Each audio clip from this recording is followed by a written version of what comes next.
Batman Araştırma Hastanesi bölgedeki sağlık hizmetlerinin en önemli merkezlerinden biridir. Ancak özellikle dermatoloji yani cildiye, göz hastalıkları ve kulak burun boğaz alanlarında uzman doktor eksikliği yaşanmaktadır. Tabii ki bu durum hastaların tedavi süreçlerini olumsuz etkilemekte ve sağlık hizmetlerine erişimi zorlaştırmaktadır.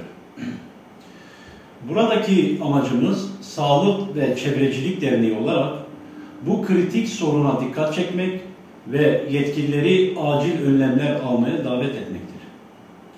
Batman Araştırma Hastanesi'nde dermatoloji alanında hizmet veren doktor sayısının yetersiz olması, deri hastalıkları ve cilt problemleri yaşayan hastaların tedavi süreçlerini aksatmaktadır.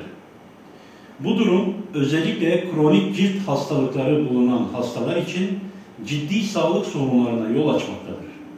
Uzun randevu bekleme süreleri ve tedaviye erişimde yaşanan zorluklar hastaların sağlık durumlarının kötüleşmesine neden olmaktadır. Göz hastalıklarında ise göz hastalıkları erken teşhis ve tedavi gerektiren bir alan olup Batman'da bu alanda uzman doktor sayısının azlığı büyük bir sorun teşkil etmektedir.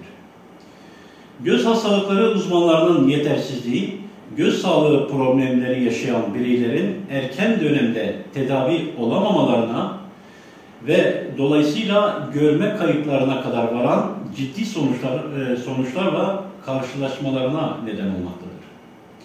Kulak burun boğaz alanında da benzer şekilde doktor eksikliği yaşanmaktadır. Bu branşta hizmet veren doktor sayısının azlığı, özellikle çocuklarda sıkça görülen kulak enfeksiyonları, solunum yolu hastalıkları ve diğer kulak burun boğaz problemlerinin tedavisinde gecikmelere yol açmaktadır. Bu durumda hastaların yaşam kalitesini düşürmekte ve uzun vadede daha ciddi sağlık sorunlarına neden olabilmektedir. Batman Araştırma Hastanesi'ne acilen yeterli sayıda dermatoloji, göz hastalıkları ve kulak burun boğaz uzmanı atanmalıdır. Sağlık Bakanlığı bu eksikliği gidermek için hızlı ve etkin bir atama süreci başlatmalıdır. Özellikle Doğu ve Güneydoğu bölgelerinde görev yapacak uzman doktorların sayısını artırmak için teşvik ve destek programları oluşturulabilir. Bu programlar finansal teşvikler, lojman imkanları ve diğer destekleyici önlemleri içermelidir. Bölgedeki sağlık çalışanlarına yönelik sürekli eğitim programları düzenlenmeli ve halkın sağlık hizmetlerine erişimi konusunda farkındalık artırıcı çalışmalar yapılmalıdır.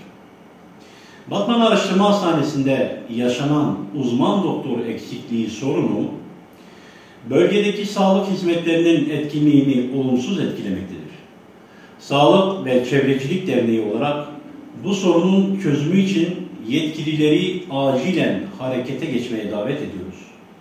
Yukarıda belirtilen çözüm önerilerimizin hayata geçirilmesiyle hastaların sağlık hizmetlerine erişimi kolaylaşacak ve bölgedeki genel sağlık durumu iyileştirilecektir diye düşünüyoruz. Teşekkür ederim.